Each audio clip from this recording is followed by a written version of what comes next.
up, guys? We're back working on the Camaro, and this time is a filler project, if you will. I'm waiting for the welder at work to have time in his schedule to take the Camaro over to get the roll cage done. As you see, I've already got the bars and whatnot to convert the 6-point cage into an 850 cert 10-point cage. So, while I was buying the window net from Tim McCamus, I also picked up a pair of 2x4 foot carbon fiber sheets to reskin the door panels. And while they look okay-ish, they're kind of dirty from when I used to smoke in the car.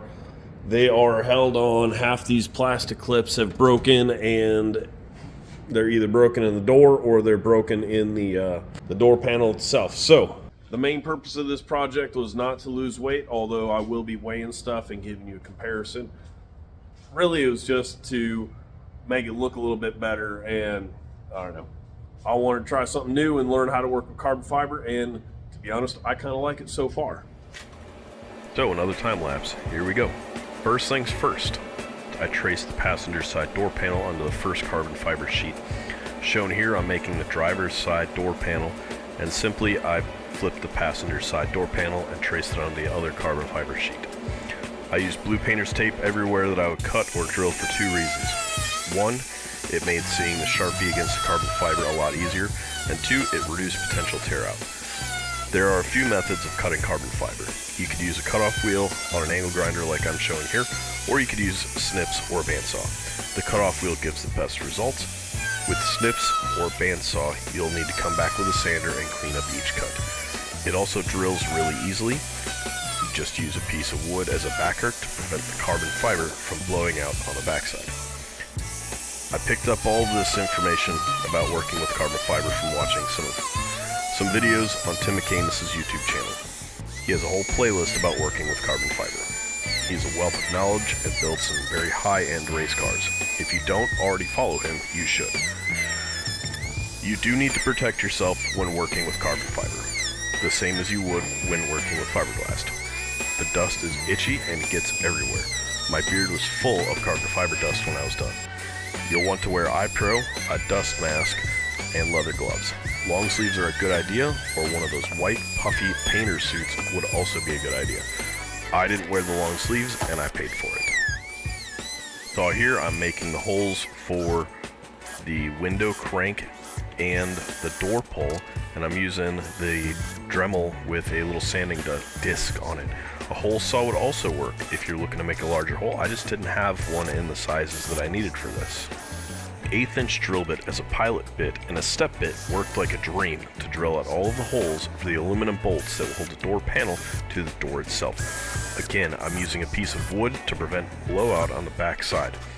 One little hack that I will like to use is that I will color the step with a Sharpie so I know exactly where I need to stop drilling at.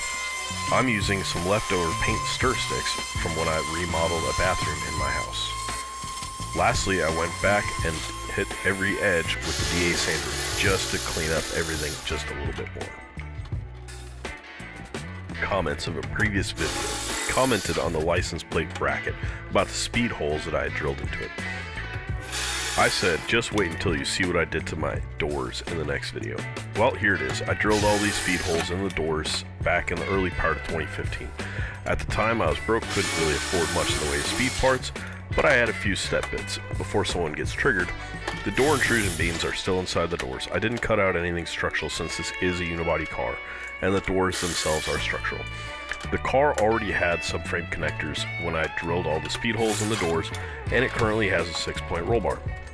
If this was a completely stock car, I would not recommend doing the same treatment to your car, but if you have the additional chassis stiffening mods, then go ahead. Another part of this project that I really liked was it gave me an opportunity to try out a new tool. I picked up this riv nut tool from Harbor Freight, and it worked like a dream. I don't think that I will ever use a self-tapper again. If you have the room to get a drill in place to use a self-tapper, then you have the room to use the riv nut tool and use a proper fastener.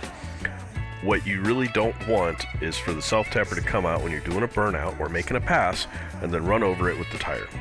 It really was as easy as could be. Just drill the hole for the riv nut to go into. It should be a snug fit, and then use the tool, squeeze it just like you would a standard rivet.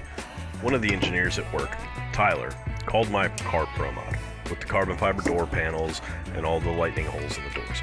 I'm not convinced, so if anyone should decide, it should be ProMod Jim Braun. His white Mustang is definitely a ProMod. When you open up the Webster Dictionary or do a search on Wikipedia and look up ProMod, you're not going to find Kai Kelly from that show on Discovery, but instead you'll find Jimothy Braun. All jokes aside, this project is nearing completion. I'm hanging the door panels onto the door, placing the window crank and door pull in place, then going around the perimeter to secure the door panel to the door shell with aluminum bolts and washers. The door pull came from a company called Racetech, and it's held onto the door shell with a body screw with a 10mm head on it. The black anodized aluminum bolts came from Pro Bolt. Check them out if you're looking for some lightweight hardware.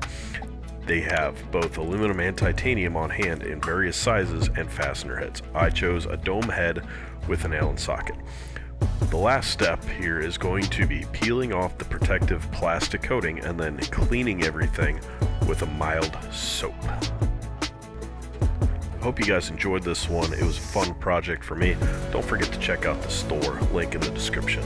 Shirts, stickers, calendars, etc. It's all there. Thanks. Okay, so one of the last parts about this job was replacing the window sweeps there. They were a bit beat up. They'd been on the car since it got restored in like 2009, 2010, somewhere around there. Anyways, they were a little bit beat up. They need to get replaced. Real quick on the fasteners, I wanted this to be as light as possible. Well, as light as possible within reason. So these are aluminum bolts and washers. I got them from Pro Bolt USA. They're a UK company. Anyways, that's where I got these fasteners, super light. All right, so let's talk about some numbers here real quick now that we got project pretty much wrapped up. I mentioned that I used the aluminum bolts from Pro Bolt USA. I could have gone with another option, which would have been titanium. They would have been even lighter. However, they're about 10 times more in cost. Also, I could have used nylon, but I didn't think of it until I showed some of these pictures to one of my coworkers. Anyways, the stock door panels. Now, mind you, I had missing a little bit, but I weighed the door panel, this piece and the armrest, all that. It came out to 7.2 pounds. And what you're seeing on here, the pull strap, the crank, the upper trim piece, all that, and the hardware, it came out to 2.4 pounds. Now, this may not be the best project if you're looking to shed weight, but just showing numbers as far as what my results were and the weight loss from this project. All right, one last thing before I forget. This upper trim piece here on the stock door panels, it's held in with some, I don't know what you'd call it, little nuts that screw onto the plastic on the back side of this. What I did is I trimmed them off and then put one strip of double-sided foam tape on this side and one side on another strip along the carbon fiber and smash them together. They're also listed as ultra high strength or something like that. The listing said it was equivalent to 3M panel bond. Time will tell if that is the case, as the 3M panel bond is some very wicked stuff, but I just wanted to throw that last little bit on how I was able to include the stock door upper door trim onto the carbon fiber panel. Okay, so that's pretty much all there is to it. Thanks for watching. Check out up here, there's a video that I think you might like, and if you enjoyed this video, please leave a like and a comment, and it does help out the channel. Anyways, thanks for watching. Have a good night.